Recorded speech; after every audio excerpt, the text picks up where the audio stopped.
યાર મારે કંઈક તો કરવું જ છે જિંદગીમાં, મારી છોકરી માટે, અને પરિવાર માટે, મા બાપ માટે.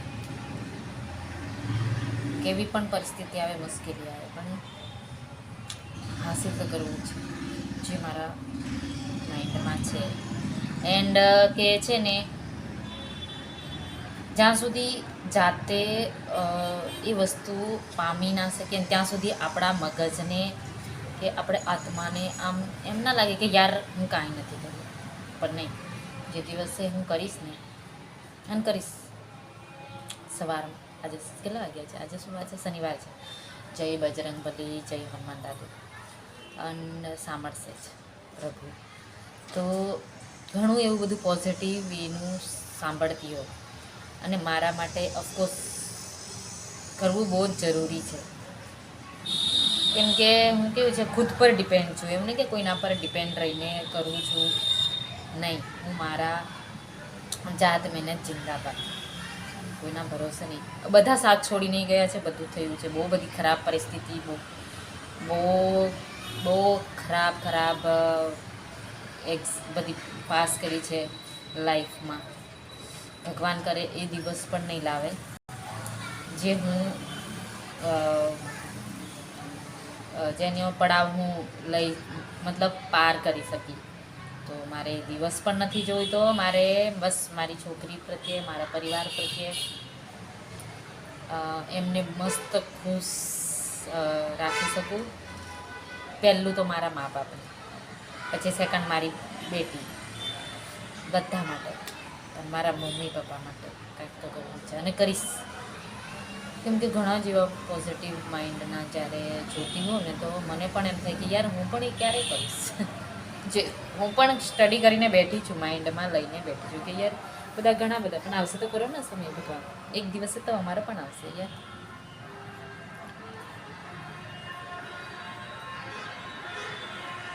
મસ્ત ભજન વાગે છે.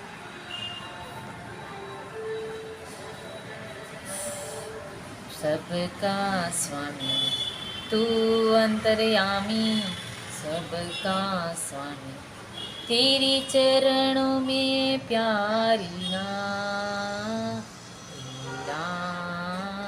કંઈક વાગે છે. તો ભગવાન કરે મારું પણ ભગવાન સાંભળે હૃદયથી. અને હું કરવા માગું છું. તો ચાલો, હું છે ને બસ આ મારો થોટ છે એક, કે હું એને હાસિલ કરીને કહીશ કે હું કંઈક મમ્મી પપ્પા પ્રત્યે બહુ જ આજે નથી ને કર્યું. જ્યારે પણ એ મારું સક્સેસફુલી થઈ જશે ને તે દિવસે હું બોલી દઈશ. બસ બહુ જલ્દી જ એ બધું સપનું સાકાર કરીશ. ચાલો ભાઈ, અત્યારે હું ત્રિશાને લેવા જઈશ. મારો અવાજ થોડો ઓછો આવે કેમ કે ફ્રન્ટ કેમેરો છે. કેમ છે બધા? સ્વાગત છે. અરે ઉભરે. હેલો એવરીવન, કેમ છે બધા? રીના રાઠવાના વ્લોગમાં સ્વાગત છે. મારી યુટ્યુબ ચેનલ.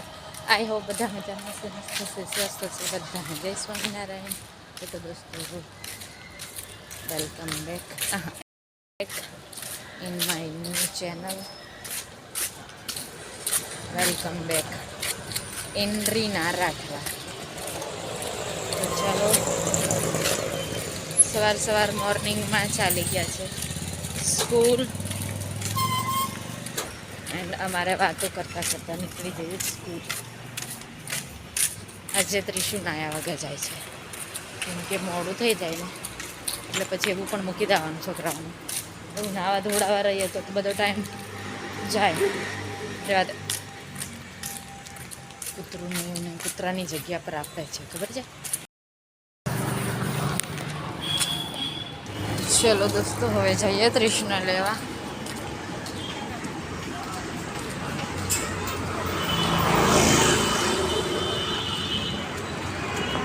રોડ ક્રોસ કરવાનો એટલે કેવું છે, જવું પડે. અને અમે એકલી ના દેખો દોસ્તો, હવે ત્રિશુને લેવા જાઉં છું સ્કૂલમાં, કેમ કે ટાઈમ થઈ ગયો છે. ફટાફટ જઈશ. અને ઠંડી એટલી લાગે છે. કેવી રીતે પકડવાનો મોબાઈલ? કઈ ગઈ ત્રિશા? નહીં આવતી આવે એના જેમ નહીં કરવાનું, એકદમ હોશિયાર રહેવાનું, ધાકડની જેવું.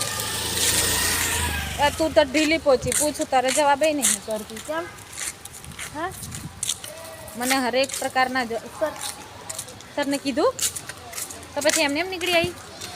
ધાકડની જેવું રહેવાનું, ખબર છે? મધર એન્ડ ડોટરને બંનેને એક સ્ટ્રેન્થ છે તું મારે, અને તું તો મારા જેવી શીખતી નહીં. અને હું તો એકદમ એ છે ખો ખો હોય. હું નાની ત્યારે તો બહુ હોશિયાર અને એક્ટિવ રહેતી, તું તો થોડી ઢીલી પહોંચી છે એવું છે. મારા છોકરી મારા ઓપોઝિટ મને જોવા મળે છે. અને હવે અમે સ્કૂલેથી છૂટીને જઈએ છીએ.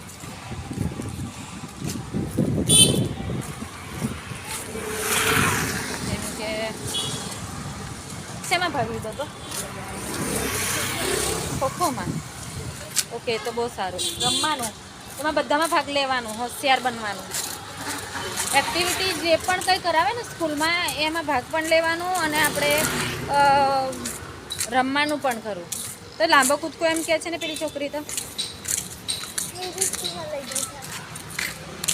તો કાલે ખાઈને જવું પડશે. કાલે સોમવારે ને તો એ કેમ કાલે? સોમવારે ને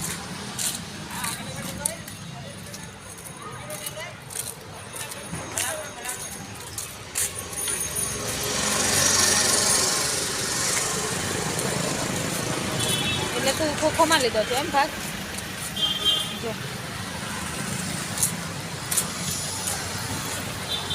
બહુ હાથ દુખી આવે આમ પકડતા જાઉં ને તો કશું કામમાં આવતી નહીં તું તો. પછી બહુ એ થાય. સ્ટાફ શું તો બહાર બેઠી હતી? નાસ્તો શું ખાધું લીધું? તું જોયા પણ અંદર એવું? ઠંડી બરોબર પડવા લાગી એટલે ત્રિશુને શું જોતું તું લાગે ને? પછી બધા બાથરૂમમાં જઈને ગંદા ના કરતી હે ને? ચાલ પછી હું ટેસ્ટનું તૈયારી કરવા બેસી જાઉં. ચલો, ઠંડી લાગે છે. અલી બંધ ના કર્યું?